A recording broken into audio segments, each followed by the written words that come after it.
Question number 12. The sum of first three terms of a GP is 39/10 and their product is 1. Find the common ratio and the terms. जब कभी GP में हमें product बोला होता है तो हम GP की टर्म्स मानते हैं। वैसे GP की टर्म्स होती है A1, A2, A3। इसको हम लिखते हैं AR स्क्वायर। लेकिन जब हम प्रोडक्ट के लिए मानते हैं तब बीच वाली को A, पहली वाली को A बाय R, तीसरी को AR, क्योंकि जब हम इनका प्रोडक्ट करेंगे तो R से R कैंसिल हो जाएगा तो हमें एक टर्म मिल जाती है। दैट्स वाई हम ये टर्म मानते हैं। तो इसमें सम ऑफ फर्स्ट थ्री टर्म दे रखा है और उनका प्रोडक्ट भी दे रखा है। हमें कॉमन रेशियो और टर्म्स फाइंड करनी है। तो terms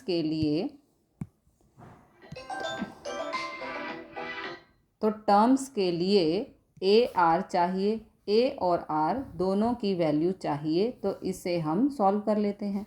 late the terms be A upon R, R A R. Now according to question इनका प्रोडक्ट है a by R into A are is equal to 1 के इक्वल है। r से यहाँ पर r कैंसिल हो गया। ओके, ये हो गया a cube is equal to 1 या 1 का क्यूब 1 ही, बात सेम ही है। ओके, तो a इज इक्वल टू 1 हमें मिला। अब बोला है सम ऑफ थ्री टर्म्स का जो सम है वो 39/10। तो अब इन्हीं थ्री टर्म्स का हम सम कर देंगे।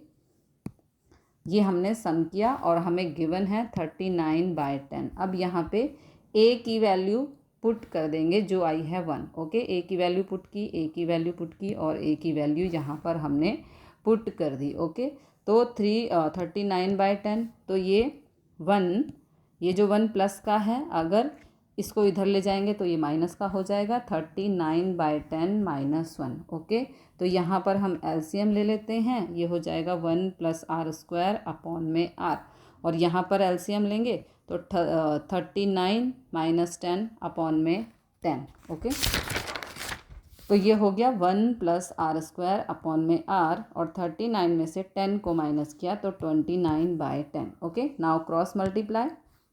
तो ये हो जाए, इसको क्रॉस करेंगे 10 से तो ये हो जाएगा 10 प्लस 10 आर स्क्वायर, और इसको करेंगे 29 को आर से तो ये हो जाएगा 29 R. Okay, now 10 R square minus 29 R plus 10 is equal to 0। तो अब हमारे पास ये इक्वेशन आ गई है सॉल्व करने के लिए।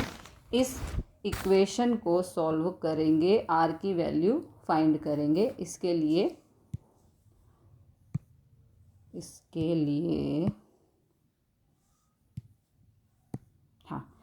लिए 10 को, इस 10 को 10 से मल्टीप्लाई करेंगे तो 100 आए, और 2 डिजिट को ऐड या सब्ट्रैक्ट करें तो 29 आए। तो 100 के फैक्टर्स बना लेते हैं। तो हमें देखो दो नंबर मिले, 5 5 ज़ा 25 एंड 2 2 ज़ा 4। Okay, -25 minus 4 is equal to -29, यही हमें चाहिए। -25 इंटू -400, यही हमें यहाँ पर चाहिए था, मतलब कि प्रोडक्ट। ओके, तो ये मिल गई टर्म्स। तो हम लिखेंगे 10 आर स्क्वायर माइनस 29 को स्प्लिट कर लेंगे, -25 R minus 4 plus 10 is equal to 0। इनमें से, इन दोनों में से कॉमन है 5 आर, तो ये हो गया 2 आर माइनस 5, और यहाँ पर कॉमन है -2, तो ये हो गया 2 R minus 5। Now 2 R minus 5 यहाँ लिख देंगे, 5 आर माइनस 2 ये यहाँ पर लिख देंगे। तो दोनों के 0 के इक्वल रख देंगे।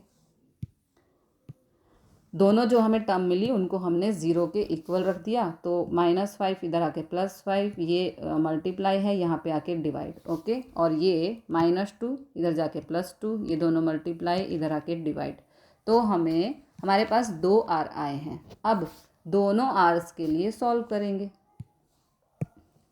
दोनों आर्स के लिए सॉल्व करेंगे। हमें कॉमन रेशियो निकाला था, वो आ गया आर। अब टर्म्स निकालनी है। टर्म्स हमने मानी थी a by R, a into A R. तो सबसे पहले when R is 5/2 then terms आएगी ए बाय आर। तो ए है 1 और आर है 5/2। ओके, तो इसको ये रेसिप्रोकल हो जाएगा तो ये 2/5 हो जाएगा। फिर दूसरी है ए, तो ए हो गया हमारा 1।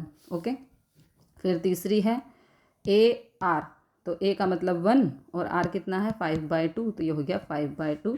इस तरह से ये फर्स्ट, ये सेकंड और ये थर्ड। ओके, इसी तरह यहाँ पर when R is equal to 2/5, तो ए बाय आर यानी कि ए मतलब 1, आर मतलब यहाँ पर 2/5, ये हो गया रेसिप्रोकल, तो ये 5/2 ये पहली टर्म। फिर है हमारे पास a are is equal to 5/2। Okay, ये हो गई दूसरी और ये हो गई तीसरी। कैसे? ए आर, ए की वैल्यू है 1 और आर कितना है 5/2, तो ये हो जाएगा हमारा 2/5। तो ये हो गया हमारा आंसर।